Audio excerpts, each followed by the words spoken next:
Bienvenidos, Tarapacá en la Mira en Iquique Televisión. En esta oportunidad vamos a conversar con el fiscal regional, por primera vez en nuestro programa, Manuel Guerra Fuenzalía. Fiscal, bienvenido a nuestro programa.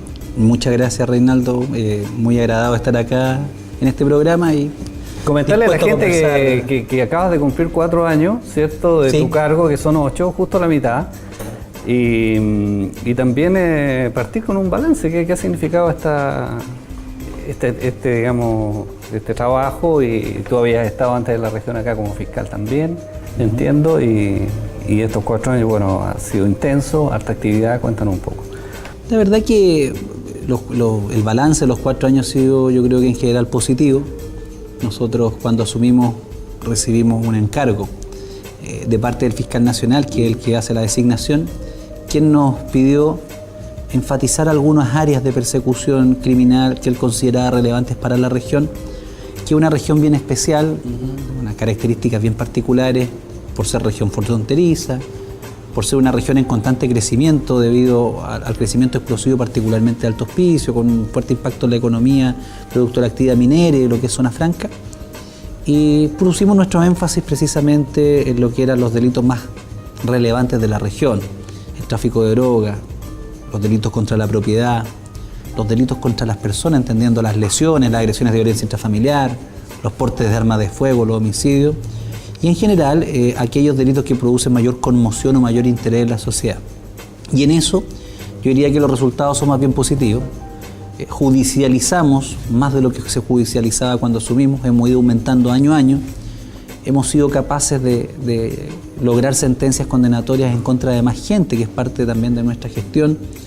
Se han incrementado las medidas cautelares más intensas, lo que habla de que tenemos un nivel de credibilidad bastante importante en los tribunales, y en particular las prisiones preventivas, que son un buen parámetro de medición. Y yo diría que eso se ha traducido en un aumento de las denuncias, lo que refleja que hay ciertos niveles de confianza que, si bien se han incrementado, creemos que todavía pueden seguir mejorando. Así que el balance es positivo.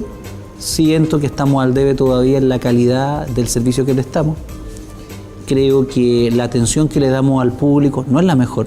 Es un tema que yo se lo he señalado a mis fiscales, a mis funcionarios, en el sentido que creo que no atendemos del todo bien a la gente, que hay muchas cosas en las cuales nos demoramos más de la cuenta y que si las hiciésemos a tiempo podríamos tener mejores resultados y más confianza en la ciudadanía. ¿Yo sé por un exceso de trabajo, fundamentalmente? Yo creo que hay varios factores. Uno de esos es el exceso de trabajo. En el caso de los fiscales se trasunta en que gran parte del tiempo estén en audiencia en tribunal y con poco tiempo en la fiscalía para atender público, pero también hay temas de organización del trabajo, hay temas de disposición, que hemos ido trabajando con distintas herramientas promovidas desde el nivel central y también con iniciativas regionales, a fin de que nuestra gente se convenza y adentre dentro de su acervo el que entienda que la Fiscalía es un servicio público, es un organismo que se debe a la gente, que presta un servicio a la ciudadanía, que se financia con fondos públicos y que por lo tanto atender gente no es un favor, sino que es un deber que nos impone la ley, y yo creo que es ahí donde estamos más al debe, y si bien hemos mejorado, creo que los avances han sido lentos y tienen que ser más rápidos. Ahora, hay encuestas, ¿cierto?, que nos dejan bastante mal parados. Entiendo que la ENU, ¿cierto?, que es una encuesta que se hace, no sé si es anual o anual normalmente. Claro, cada 2 años. Nos ha dejado siempre con los niveles de victimización muy altos, ¿cierto?, inseguridad. Es una región, digamos, donde la gente siente la inseguridad, digamos. Y cuando uno habla de casi el 40 y tanto %, es una cifra alta, digamos. De hecho, no es casualidad que la región sea la que tiene desde hace ya varios años, yo diría que 8 o 10 años, los índices más altos de victimización del país, en la encuesta nacional de seguridad ciudadana, que se hace a través de ciertos parámetros que no se han modificado en el tiempo, por lo tanto es un instrumento válido, y con cifras que superan el 40%. Y si bien yo diría que en la última, que se hizo a mediados del gobierno del presidente Piñera, hubo una leve baja, como digo, es una baja leve, no fue una baja sustancial. Fue un par de puntos, digamos. Fue un par de puntos, pero no ha sido una baja sustancial, y yo creo que eso es un tema de responsabilidad de una serie de organismos del Estado y que dan cuenta de una realidad. Lo peor que uno podría hacer es decir, este instrumento no es real, o tratar de atenuar eso. Yo recuerdo haber conversado con algunas autoridades políticas en ese periodo y señalaban a veces cosas, algunas explicaciones que, bueno, en general, digamos, podían ser o no razonables, digamos. Por ejemplo, los robos a vehículos estacionados, ¿cierto? Que acá se da mucho, que rompen un vidrio, que se roban algo de la guantera o sacan algo que encontraron ahí, ¿cierto? Una bolsa que uno dejó del supermercado, en fin, y eso es un denuncio, en fin, y suma las estadísticas. Pero yo creo que la gente, esa explicación, digamos, no es suficiente para que refleje esta cifra. Yo creo que es insatisfactoria. Yo creo que si tuviésemos que medir, buscar un factor o una característica que yo diría que se hace presente en los delitos en la región, más allá del tráfico de droga, que es el otro lugar común. No, es que como esta región es fronteriza e ingresa mucha droga, todo se debe a la droga. Yo digo, la droga sí, es un factor relevante porque tenemos niveles de consumo problemáticos, especialmente la pasta base, que yo diría que el problema más preocupante el día de hoy a nivel social, que influyen. Pero más que eso, si buscamos un denominador común que explique los niveles de temor de la ciudadanía, yo diría que es la violencia. Los niveles de violencia. Porque nosotros tenemos más robos de vehículos. Sí, y la violencia intrafamiliar entra también en esto. También, por supuesto. Cuando yo hablo de los niveles de violencia, hablo en general los niveles de violencia en la ejecución de los delitos. Es decir, los robos con intimidación, la tasa de robo con intimidación, el asalto, ya sea a mano armada, con arma blanca, con violencia porque se golpeó a la persona, etcétera, de amenaza de palabra. Todo eso tiene una tasa más alta que en el resto del país, en nuestra región. Cuando vemos los robos al lugar habitado, a casa, también tenemos una tasa muy alta. Y los robos de vehículos también. Pero yo diría que, por ejemplo, no es poco común, lamentablemente en la región, que los fines de semana tengamos una cantidad importante de personas lesionadas por arma blanca, por arma de fuego, gente que no quiero denunciar. Y eso, claro, tiene un factor a veces ligado a la droga, pero tiene factor a que la violencia está en el aire, por decirlo de algún modo. Y falta que se preste una chispa y se enciende la violencia. ¿Hay un factor cultural, digamos, cree usted? Yo creo que confluyen algunos factores culturales, yo creo que hay características de la sociedad local que son muy particulares y que a veces no son observadas y que se obvían en esto. Se habla mucho, por ejemplo, del crecimiento económico en la región. Y sin lugar a duda había un crecimiento económico importante ligado a la actividad minera, ligado a la actividad portuaria, a la actividad zona franca. Pero si uno se pone a observar el panorama de nuestras ciudades, particularmente Iquique y Alto Hospicio, que concentran gran parte de la población, yo me atrevería a decir que el problema que tenemos en Iquique y Alto Hospicio es que se nos da un nivel de violencia más alto que en el resto del país, que dice relación con que hay un montón de gente que no está subida al carro del progreso, por decirlo de algún modo. Hay expectativas frustradas. Hay expectativas frustradas, tenemos muchos guetos de marginalidad social, donde el Estado no está llegando, donde no hay plazas, donde no hay buena iluminación, donde no hay presencia policial, donde no hay espacios públicos de recreación, donde si un niño no va a la escuela, no está operando el Estado para ir a rescatarlo y llevarlo a la escuela, y tenemos unas tasas de deserción escolar que yo diría que probablemente son de las más altas del país. Los rendimientos de los colegios de la región son de los más bajos del país. Esos factores sociales que influyen. Solo por poner un ejemplo. Si nos vamos a la cárcel de Alto Hospicio, que concentra gran parte de la población penal de la región, nosotros nos vamos a encontrar con que yo diría que una tasa elevadísima de personas que está privada de libertad no tiene su escolaridad completa. Me atrevería a decir que son pocos los que superan el octavo básico. Entonces, cuando uno encuentra que ese es un factor tan presente, uno dice, a ver, más allá de si las penas son bajas y son altas, que son los lugares comunes que mucha gente refiere, o si hay más o menos policías, pareciera ser que hay causas más remotas de naturaleza social que terminan al mediano y largo plazo incidiendo. Sí. Es importante ese tema y me gustaría abordarlo un poco más en profundidad porque siento, digamos, que la opinión pública, ¿cierto?, no profundiza mucho estos temas y tal como tú señalas, digamos, hay un tema acá, ¿cierto?, de esto de sentirse que no te has incorporado, digamos, a este carro del progreso, del beneficio económico que tiene la región. Y uno lo ve, por ejemplo, en estas ferias itinerantes, ¿cierto?, donde hay tanta gente que pone, ¿cierto?, su pañito, lleva sus cositas, y los que hemos tenido la oportunidad de andar por esos lados, dicen, oye, valen 100 pesos una cosita, 200 pesos, dice, ¿cuánta plata podrá generar esta persona? Entonces tiene que ser tal la precariedad, ¿cierto?, y la necesidad que uno ve, son centenares, y yo diría miles de personas, ¿cierto?, que se dedican a esto. Entonces ahí hay un factor que está siendo, ¿cierto?, un síntoma de que esta sociedad, digamos, produce una segregación importante y hay un problema de fondo, digamos, ya más allá de que haya una voluntad por delinquir, digamos, si se pudiera decir. Ahora, el tema es por qué, ¿cierto?, y ya esto no es un tema de la ciudad, sino que es un tema país, yo creo, por qué nosotros dejamos que esto ocurra? ¿Por qué no acompañamos? Por ejemplo, un chico que está, ¿cierto?, detenido, que cumple un par de años en la cárcel, ¿quién lo ayuda? ¿Quién lo acoge? ¿Quién lo inserta? ¿Quién le proporciona, digamos, las cosas que le faltan para que él no vuelva a delinquir? Que es lo que normalmente ocurre. No existen las instituciones, el Estado pareciera que está ausente o no ha dimensionado realmente que ahí hay un problema grave. ¿Cómo lo ves tú?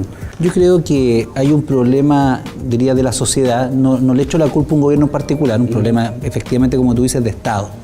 Un problema social. ¿Y cuál es ese problema social? Yo diría que el problema social de fondo que tenemos es que la mirada que se da a estos temas es eminentemente de corto plazo. Nosotros tenemos en Chile un periodo presidencial de 4 años, cada 4 años de elecciones, de parlamentarios, de presidentes, etc. Y por lo tanto las políticas públicas tienden a ser más bien efectistas que efectivas, buscan la solución inmediata. Y ahí surgieron conceptos como la puerta giratoria, los que le querían poner candado a la puerta giratoria, etc. Y que buscan a través de medidas cortoplacistas solucionar problemas que son de fondo. Efectivamente, Chile necesita promover una política nacional de cuidado de la infancia y la adolescencia que apunte a aquellos menores que están en riesgo social y que traten de evitar que se incorporen al circuito delictual, porque es probado en cualquier país del mundo, hasta en los más desarrollados, que una vez que se ingresa, cuesta mucho salir. Por lo tanto, la idea es ver cómo se evita que los menores ingresen al sistema delictual, y una vez que ingresaron y todavía estamos en una edad de rescate o en posibilidad de rescate, cómo se hacen políticas públicas efectivas para rescatarlos. Y ahí yo diría que todavía tenemos un sistema con medios precarios. La voluntad ha sido expresada políticamente. Yo confío en los anuncios que en ese sentido ha hecho el Ministerio de Justicia, la presidenta Bachelet, para que se modifique la forma de trabajo y se mejore la forma de trabajo del Servicio Nacional de Menores. Pero uno echa de menos más Estado en esos momentos.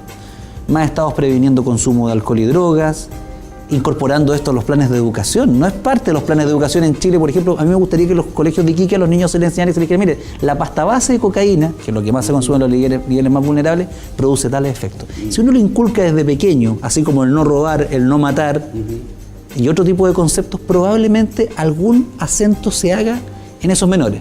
Pero el día de hoy vemos que esas políticas son precarias, existen. Sí. Sería injusto decir que no existen, pero son precarias. Y el nivel de recursos que se destinan, si uno los compara con el nivel de recursos que se destinan a la represión, por ejemplo, son muy inferiores. Y el problema es eminentemente preventivo. Yo siempre lo explico cuando nosotros damos charlas en las poblaciones o nos reunimos con vecinos, comerciantes, estudiantes. Digo, mire, nosotros como Fiscalía no es que queramos sacarle el bulto, pero cuando veamos el problema, la cifra de delincuencia, queremos explicarle que nosotros operamos cuando el delito ya ocurrió. Ya no podemos evitar sus consecuencias, por lo tanto la victimización ya no lo podemos prevenir. El tema está cómo se evita que nueva gente se incorpore al sistema delictual, y ahí donde yo diría que como sociedad chilena estamos al debe, y creo, me atrevo a aseverarlo, lo he dicho más de alguna vez sin temor, que es porque este tema se ha politizado. El tema de seguridad pública, el tema de los delitos, más que verlo de una mirada técnica, se ha politizado. Y uno ve que cuando hay alguien que está en el gobierno, el sector que está en la oposición apuesta que le va a llamar al gobierno en este tema y saca dividendos electorales, viceversa, sí, de todos los sectores políticos. Y luego, ¿no es cierto?, en definitiva, no se ha tomado esto como una política de Estado. Yo lo decía el otro día en un programa también acá en la región, esto debería ser como la seguridad exterior. Cuando hablamos de seguridad exterior y, por ejemplo, un país demanda a Chile por un problema territorial o limítrofe, uno ve que todas las fuerzas políticas, de todos los sectores, sin distinción, todos los expresidentes, los cancilleres, están bajo una línea porque una política de Estado, no de gobierno. Yo creo que la seguridad pública debería ser elevada a ese nivel, no por un tema de conveniencia, por un tema de que la gente efectivamente dice que una de sus preocupaciones más importantes. Y además cuando uno ve, cierto, que los distintos gobiernos, cuando hacen sus programas de gobierno, cierto, y se presentan ante el país, siempre hablan de más carabineros, ¿cierto? Más PDI, ¿cierto? Más recursos. Uno ve de repente acá, ¿cierto? Se entregan 10, 20 camionetas todos los años, que sea vehículos, en fin. Y resulta que eso es precisamente represión, como tú señalas, pero no hay prevención. Y uno sabe, ¿cierto?, que en la población del frente, que el vecino, que el amigo, que no sé quién, oye, este chico tiene a los papás presos, o su papá quedó sin trabajo, su mamá se fue de la casa, o se separaron, no sé qué, este chico, mira, dejó de ir al colegio.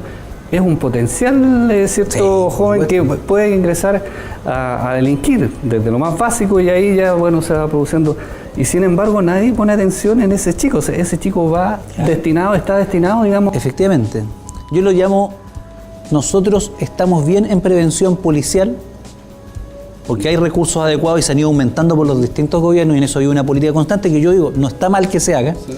Lo que yo echo de menos es que ojalá el mismo esfuerzo, sin restarle a la prevención policial, se pusiera en lo que se llama la prevención social o la prevención situacional. Y ahí es donde vemos que los recursos no fluyen con la misma rapidez, ni en la misma cantidad, ni con la misma energía que fluye el recurso policial. A eso yo le llamo política de corto plazo. Y claro, mostrar que puse más carabineros, que puse más detectives, el día de mañana que puse más fiscales, que puse más cámaras y un montón de elementos de vigilancia, sin lugar a duda que es algo visible, algo que yo puedo mostrar como algo que hice. La prevención social, en cambio, sus efectos se van a demorar 10, 15 y a lo mejor 20 años. Y las elecciones son cada 4. Por eso yo digo que mientras esté politizado el tema, va a ser difícil avanzar. Va a ser difícil avanzar. Bueno, vamos a hacer un alto, ¿cierto? Estamos conversando hoy día con el fiscal regional, Manuel Guerra, aquí en nuestro programa Tarapacá en la Mira, en Iquique Televisión, en esta oportunidad desde el restaurante Rialto del Hotel Sanfis. Vamos a la pausa y ya estamos de regreso con ustedes.